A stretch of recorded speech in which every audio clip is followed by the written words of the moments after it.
Herbert to throw toward the end zone. Mike Williams caught, touchdown, Chargers. Fist pump from Keenan Allen. 4 yards. Herbert to Mike Williams for the second time today, and the Bolts go up 6. In 2018, it was Mike Williams in the other end zone, and here we are in 2021 in the opposite end zone trying to deliver the dagger to the Kansas City Chiefs. What's up, guys? Welcome into a Week 4 edition of Film Room. Alongside Daniel Jeremiah, I'm Chris Hayre. And DJ, the stage is set. Monday Night Football, Chargers, Raiders, and 2 quarterbacks. You'd be hard-pressed to find anybody in the league playing better right now. Yeah, they are both locked in, and they both have an assortment of weapons they can get the ball to. And I think you kind of come into this season, the things we knew, right? You knew that Darren Waller was going to be that big-time player that he's been for the Raiders and for Derek Carr. But we've seen the growth in Henry Ruggs and what that combination and connection's been like. Then for the Chargers, look, you know, Keenan Allen's as good as it gets. You know what you're going to get from him each and every week. And we've seen Mike Williams play at a really, really solid, strong level. But this year, Chris, he has taken his game to a whole new level. He has Keenan Allen and Mike Williams, DJ, top 10 in the NFL entering Week 4 in targets, receptions, and receiving yards. And Mike was doing his thing again in Kansas City. Yeah, and I want to show you some plays here. Let's roll through 4 of them here. Let's start with the first one. And this is a route that they lived on against Kansas City Chiefs. That's a slant. You know, Mike's going to go vertical a lot, more than anybody else in the National Football League, but you get some cushion and watch him run this slant up here. You got double slants. Looks like you got Keenan up here in the slot as well. So Herbert's going to keep an eye on the inside here with Keenan. Once that man runs with him, he knows that he's running with him and actually trying to use the safety to kind of trap inside on the slot. So now he's got one-on-one outside leverage. Just put it on Mike, and then Mike does what he does. Not only just catch the ball right there at the sticks. Instead of falling forward for the first down, he comes out the backside and gets about 15 yards after the catch. So an outstanding job. Good vision, good throw from Herbert. Even better by Mike to wheel out the back door. And DJ, probably unfairly, you categorize Mike as this 50-50 ball guy or 75-25 ball guy. He could do a lot more than that, as he just showed. Yeah, no doubt. He's getting a chance to show that off this year, inside, outside, running a variety of routes. So we've seen him on that first one win on the slant route. Well, how about a little quick sluggo, a little slant and go, a little stutter go here, working on the outside. You're going to even get some pressure coming off the top here on Justin Herbert. You can see pressure coming off this right side, but watch Mike. Watch this little stutter go, and then look at that separation. Watch the corner. I want to slow this down so you can see the corner. Watch him take this cheese right here. Boom. Once that happens, it's over. And Herbert sees it. The ball goes up on time, even though he's got some pressure in his face. And you can't lay it up and throw it any better than Herbert does right here. Just lay it up right over his outside shoulder. Gave you a little Randy Moss, throw the hand up there like Mike did, knowing he's got a W. A career high 122 yards receiving in Kansas City. DJ, what's next? All right, we get down in the red zone. One thing you got to be alerted of in the red zone, and we'll kind of keep an eye on this, is I look at the roof line as a quarterback. What's the roof line? That's the depth of the safeties and where they're at. Now, look at all these bodies near the line of scrimmage. Everything about this is screaming, we're going to get some cover zero here. They are bringing the house, and now you've got one-on-ones all over the field.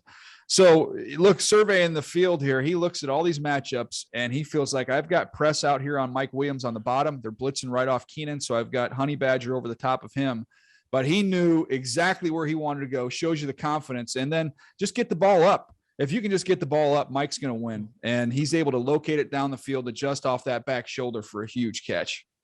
DJ, the chemistry, we saw Justin and Keenan last year on display right from the beginning. We're starting to see that with Mike and Justin these first 3 weeks. Yeah, key downs. We saw in a 2-point conversion earlier in this game. How about the game winner, the walk-off? This is a run play called here. You've got an RPO, so we just got a little tag with a little fade here on the bottom. So they're block and run. But Justin says, you know what? I like this matchup so much. Let's go ahead and end this thing right now. This is the game winner. And once again, just put some air under it and know that Mike on back shoulders, he's not going to lose. So we've seen him add to his game with some of these slants underneath routes and what he's doing after the catch. But Chris, at the end of the day, those 50-50 balls, that's still what he does better than anybody else. All right, DJ, let's flip it to the Raiders. Derek Carr leads the NFL in passing yards entering Week 4 with over 1,200. He's got a lot of weapons, but that Blazer from Alabama, drafted in the first round last year, we're starting to see those flashes. No doubt. When you're the 12th overall pick, the first wide receiver selected, the expectations are sky high. And I think last year maybe people wanted a little bit more from Henry Ruggs. This year they're getting their money's worth. I mean, he has been outstanding. And Derek Carr playing as well as any quarterback in the league. And one of the things he's been able to do, Chris, is use this speed and find space and then get the ball up. He throws the ball with so much loft, puts so much air under the ball. Just let these guys, these track stars, go get it. I want to show you Ruggs up here at the top. This is the safety that's over the top of him with a runway. When you've got a sports car and you get that type of a runway on this deep over, he stems him up. And once he flattens his feet right there, you're not going to be able to run with him. And that allows Carr to put so much air under the ball. Just let him run and go get it. Brandon Stevens, for the Ravens, had absolutely no shot on that one. All right. What's next year with Henry Ruggs, DJ? Well, talk about roof line a lot, right? Keep an eye on those safeties. If those safeties level off, you're going to get opportunities to push the ball vertically down the field. So Ruggs down here at the very bottom, you're going to keep an eye on this safety that's near him. He's going to drop down, so you don't have to worry about him. So the only one you got to worry about is up here at the top. I believe that's Minkah Fitzpatrick.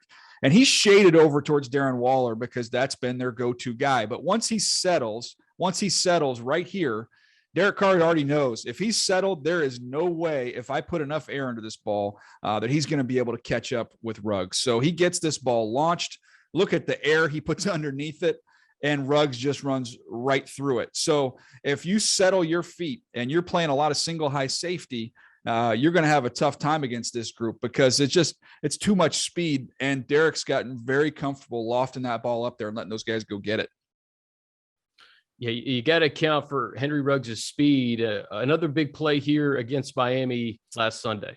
Yep. Again, see the single high safety look. So look where all that grass is above the hashes at the top of the screen. And so you see a lot of this with John Gruden, a lot of tight formation. See how tight his split is? He's like 3 yards inside the numbers here at the 30. And then that means you can get to that deep over quick. So again, watch this. Look at Carr. Watch the loft on this throw. Just get it up and let him go get it. And these deep overs, it's just pure speed. That time he elevates and goes and gets it. But when you see those tight splits, you've got to be alerted, man. They're going to try and get to that deep over, and they can get there in a hurry with Ruggs. DJ, does it benefit the Chargers the fact that they played Tyreek Hill last Sunday, and you're going to get that similar type of game-breaking speed in Ruggs?